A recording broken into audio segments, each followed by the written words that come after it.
Welcome to the Navigating My Crazy podcast. I'm Shayla. Navigating My Crazy is a weekly podcast created for moms trying to balance life, family, purpose, and wanting to improve their mental wellness. Our goal is to inspire conversations necessary to end the stigma associated with mental health and the unrealistic societal expectations related to being a mom. But most importantly, to create a community so that no mom ever feels alone as we all navigate this crazy thing called life together. Let's start this show.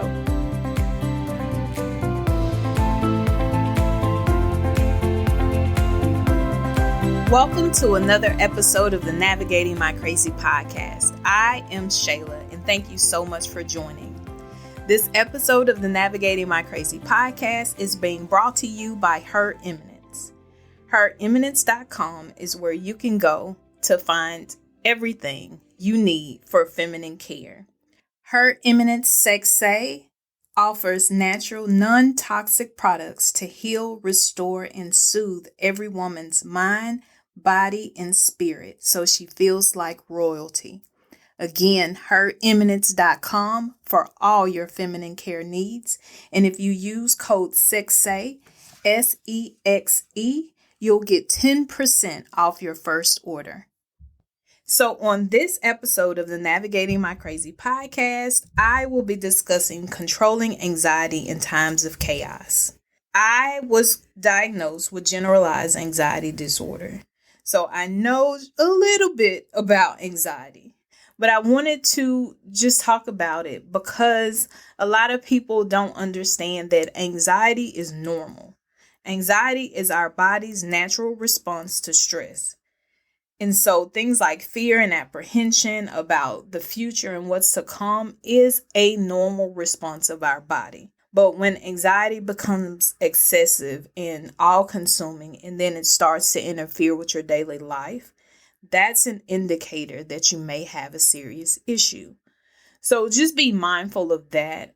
If you are starting to do things totally out of your normal, you're not wanting to leave the house, you're not wanting to do the things that you normally enjoy doing, like spending time with your family, if it's starting to hinder that, that's when you need to just really either try to start putting it in check. And if the things that you're doing aren't working, then talking to a mental health professional or just your doctor in general to see if you are experiencing issues with anxiety. So when I'm experiencing anxiety and fear, especially if events like the coronavirus and the cases are starting to spread and become plentiful in our areas, not particularly in my parish, but in the state of Louisiana, we have had cases and actually deaths at this point. And so the anxiety, as you know, the hysteria of getting supplies and the possibility of him not working, him being out of work for a while, because that's what a lot of people are experiencing now, that there are businesses closing and schools are closing and things like that. So just really wanted to talk about what's making me anxious and then some of the things that I've put into place to help ease the anxiety. By no means am I saying that this is what you should do. Again, these are just some of the things that I've done for myself to keep my anxiety in check. So some of the fears that we discussed were, of course, of my family being sick.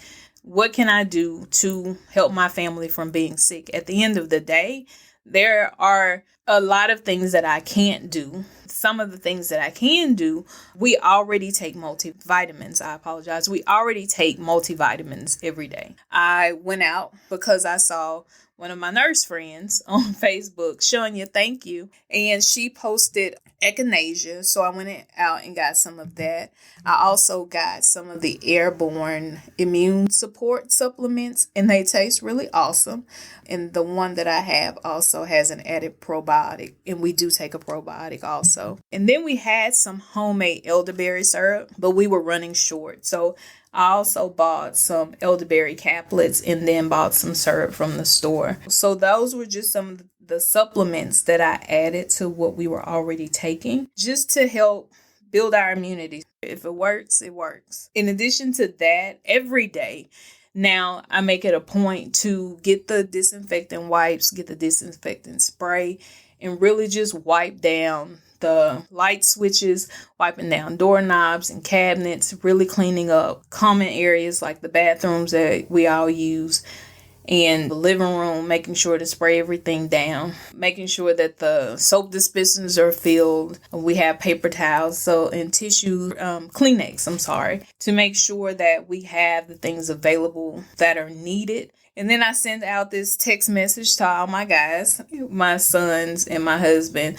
just letting them know, some of the things that I was doing to keep the house clean and some of the things that I needed them to do, like when they come home, not put hats and the clothes that they take off on the counters, making sure that they put them immediately in the dirty clothes. And just normal reminders, putting towels in the dirty clothes and not leaving them around so that I can get everything washed in a timely manner. So those have really made me feel better, feeling like everybody is pitching in and just trying to make sure that we stay clean and safe in this house. When they made the announcement that school was going to be out, I immediately grabbed my keys, put on my shoes, and ran to the store because I knew that every parent was going to have to go buy groceries. So making sure that we had food in the house. Since Camden would be home every day, didn't know if it was going to affect Cedric's job or my son's job. So making sure that I bought additional waters because the water where I live is not fit for human consumption. So we have to have bottled water and jugs of water here to drink. So making sure that we had enough. I think I bought like 3 additional cases and we had one here already. Not gonna lie, after everything was said and done, the next day I sent my son out on a mission to find more water just because, like I said, the fear and hysteria from other people kind of hit me in them. So I feel better about the supply that we have, just in case. I feel better knowing that we would have water for all of us to drink. Making sure that we were eating more vegetables, which is hard because my people don't like vegetables. I do, but they don't. For myself, drinking more water. I struggle with drinking water. It's a struggle for me to drink 1 bottle of water a day. So really trying to up my water intake just because I've seen and read that is something that really helps, drinking water and staying hydrated. Limiting my news and social media watching. I know that I'm the kind of person that takes on the emotions of the people around me. So fear, anger, sadness. If, I'm around somebody that's sad and crying, you best to believe I'm sad and crying too. So making sure that I limit the intake of negativity, of hysteria, of fear. So at this point, I'm maybe reading or watching or researching 3 times a day, in the morning, in the afternoon, probably in the evening, just because things change so often and wanting to be up to date, but not wanting to constantly read the articles like I was doing at first, and listening, and every conversation that I was having was about the coronavirus and how to get it and how not to get it and what people were doing and all of that stuff. And it's time consuming, and then it's emotionally consuming for me. So it is a conscious decision for me to not be on social media a lot. And if I am, it's really focused. If I'm on social media, I'm looking at certain people's pages for certain things, for me personally or for my businesses, and not just feeding into the rhetoric that's going on. I know I found myself on Sunday getting upset reading a lot of posts of people either condemning or condoning, which I have no dog in the fight, people going to church on Sunday, to the point where people were really, really upset. And my thing is, you can't be upset about the choices that people make that they feel are for the benefit of themselves. Why get upset about what someone chooses to do? You can decide based on their decisions how you choose to treat and handle them. You shouldn't make it a point to try to make people feel bad for decisions that they make or have made. So if you weren't comfortable with someone going to church, then it's your decision to not be around. But not pushing your choices or decisions on other people. People were wearing gloves and people were upset about people wearing gloves and masks. And so really pulling away from that kind of stuff is for my benefit, because I find myself getting upset with people that are very harsh critics of others. Making myself go outside. I know that I can become a hermit, especially in situations like this. I don't really like going out anyway.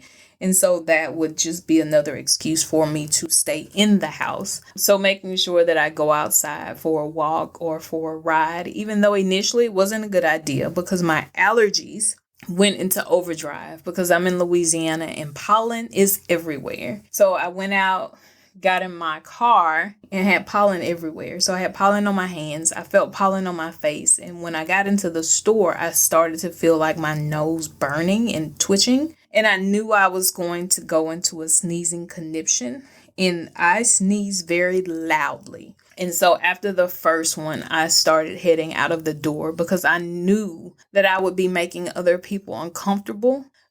Just with all of the fear and uncertainty that's going on with the virus. So I made sure I left, came home and took my generic Claritin, took a shower and washed my face just to feel better and get some of the pollen out from me. But I felt like once I had been out into it, that my system would kind of get used to it. So I went walking that evening and everything was fine, unless the medicine was just still in my system. But so far, so good. I'm feeling a lot better. No sneezing, knock on wood.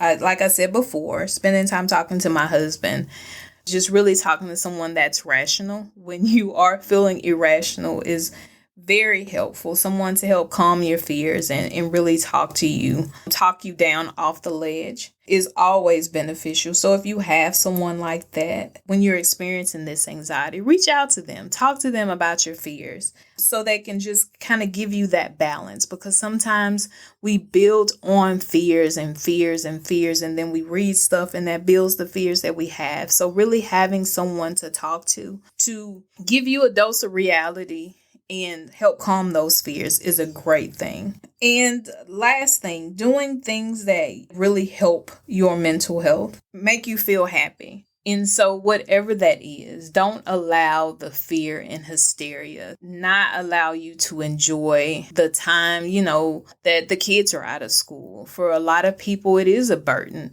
Unexpected expenses, time off work to have your children at home, additional groceries or monies that you may not have. And that's an additional anxiety of how you're going to take care of kids when you're still required to go to work. But really focusing in on some of the positive. What are some positive things that you get out of your children being home from school? There's additional time that you can spend with them. Opportunities like this, just remembering that this is the time to sit down and just be silly, or time to have those conversations, or letting them teach you. Another thing that helps me, schedule out your time. Make sure that you're busy, because the idle mind is a terrible thing. So scheduling out the things for yourself and for your kids. Kids are used to structure in school. So making sure that you instill that structure at home. Set out a schedule that includes playtime, time to rest, time to clean the house, and not a lot of time to focus on the fears that cause the anxiety. So again, just wanting to share some of those points with you guys about how I'm dealing with my anxiety. Make sure you're using your resources. Make sure that if you feel like things are getting out of hand, you reach out to a medical professional. Even during these times, they have telehealth where you're able to maybe do video calls. In the process of gathering resources for mental health professionals that I'll be able to share with you guys. And it'll be an easy resource to just look for people in your area. So again, stay healthy, wash your hands, and enjoy the kids. And just take some time for yourself. Take some time to do breathing exercises, to listen to calming music, to dance and be silly. Thank you for listening to the Navigating My Crazy podcast. Don't forget to send all of your questions to questionswithanS@navigatingmycrazy.com Or you can complete the form on our website at navigatingmycrazy.com/contact. Also, join the community and chime in on the conversations by liking and following Navigating My Crazy on Instagram, Facebook, and Twitter. Subscribe and rate us 5 stars on iTunes or your favorite podcasting platform. Moms, have a great week and get ready for our next Talk It Out Tuesday.